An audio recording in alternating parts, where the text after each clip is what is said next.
अजून एक महत्वाचा प्रश्न असा आलाय की आत्ताच थोड्या वेळापूर्वी शरद पवार साहेबांनी एक वक्तव्य केलेलं आहे की सगळ्यांसोबत सगळ्यांसोबत राहा, भाजप सोडून सगळ्यांसोबत राहा, काही हरकत नाही. शरद पवार साहेबांनी जर असं वक्तव्य केलं असेल त्याची मला कल्पना नाही, परंतु भाजप सोडून इतरांबरोबर राहा याचा अर्थ आपण समजू शकतात. शरद पवार साहेब कधीही सरळ मार्गी चाललेले राजकारणी नाहीत, म्हणून त्याचा उलट अर्थ सुद्धा निघू शकतो.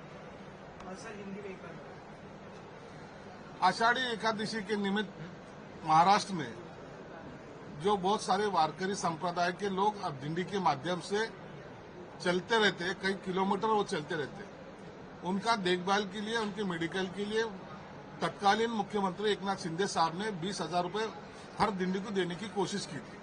उसमें से करीबन 1109 दिंडियों को सरकार ने पैसा अनुदान दिया था. लेकिन उसमें से अभी जो बढ़ती दिंडियों की संख्या देखते हुए आज मेरे विभाग ने 1400 माने पूरे जितने भी है वो 1400 दिंडियों को 20,000 पर हेड देने की घोषणा की है. और इसका मॉनिटरिंग जो है वो विभागीय आयुक्त पुणे ये करने वाले. हम दिंडियों में जो सहभागी हो रहे हैं उनसे भी अपील करेंगे, आपको भी ऐसी कोई लगता है तो आपने वहां कांटेक्ट करो, आपको सब सुविधा भी दी जाएगी और ये दिंडी की मानधन भी दिया जाएगा. सर, शरद पवार का बयान सामने आया. शरद पवार जी कहते हैं कि अलायंस भारतीय जनता पार्टी छोड़ के किसके भी साथ जाओ, किस तरह से? शरद पवार साहब है, उन्होंने इतना तो तय किया है कि आपने को यहाँ महाविकास आघाड़ी में रहना नहीं है, किसी और के साथ जाना है. ये उन्होंने दिशा तो दिखाई है, लेकिन शरद पवार का पॉलिटिक्स में एक अलग सा स्थान रह चुका है. वो बोलते कुछ और है और करते कुछ है, तो इसलिए वो भाजपा के साथ जाना नहीं. इसका मतलब कुछ लोगों ने क्या लेना चाहिए वो उनके पार्टियों के नेता ने समझने वाली बात है. प्रधानमंत्री नरेंद्र मोदी जो है कनाडा के दौरे पर है और वहां जाकर संजय राउत ये कहते हैं कि उन्हें इनवाइट नहीं किया गया था, तभी भी वो चले गए. कनाडा के जो कैबिनेट मिनिस्टर है वो उनकी इंसल्ट करते हैं, लेकिन कहीं वो गए. क्या वहां जाकर वो यूएस के प्रेसिडेंट से पूछने वाले हैं कि सीज फायर हुआ है कि नहीं, किसने रोका था इंडिया और पाकिस्तान के बीच में, क्या है पूछना, ऐसे सवाल उपस्थित किए संजय राउत. संजय राउत सर के आदमी के बारे में कही ऐसे बातें करना बहुत उचित नहीं लगता. एखादा देश का पंतप्रधान जब दूसरे देश में जाता है तो विदाउट इन्विटेशन, विदाउट प्रोग्राम का नहीं जाता. ये प्रोग्राम एक दिन में नहीं बनता.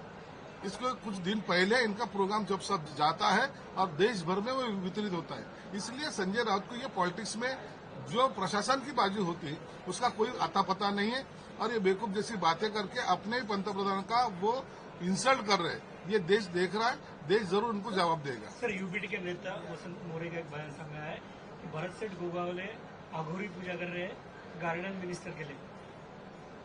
पूजा होती है, अघोरी पूजा, ये हमें नहीं पता.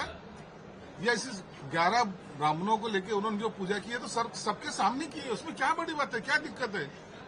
उनको भी लगता है संजय राउत का कुछ तभी चाय का असर उनके ऊपर भी हो चुका है. भरतशेठ गोगावले यांनी पूजा घातली, त्या पूजेवरून आता खूप वाद होतो आहे आणि ही एक अघोरी पूजा असल्याचा आरोप त्यांच्यावर केला. हे बघा, हे पूजा आपण अनेक वेळेला करतो, आम्ही सुद्धा करतो, त्यात काही गैर नाही. अनेक लोक करतात. पूजा करणं, धार्मिकता बाळगणं याच्यात कोणतंही चुकीचं नाही, परंतु याच्यावर अशा पद्धतीचा आक्षेप घेणं, मला वाटतं या मोरेंना त्या संजय राऊतचं काहीतरी सावली त्यांच्यावर पडली असावी. अघोरी विद्याचा प्रयोग करणं फक्त कलानगरला होते आणि तिथं फार मोठमोठाले बसलेले आहेत काय ते पूजा करणारे मांत्रिक, त्यांना जाऊन कदाचित भेटल्यामुळे त्यांच्यावर झालेला हा परिणाम आहे.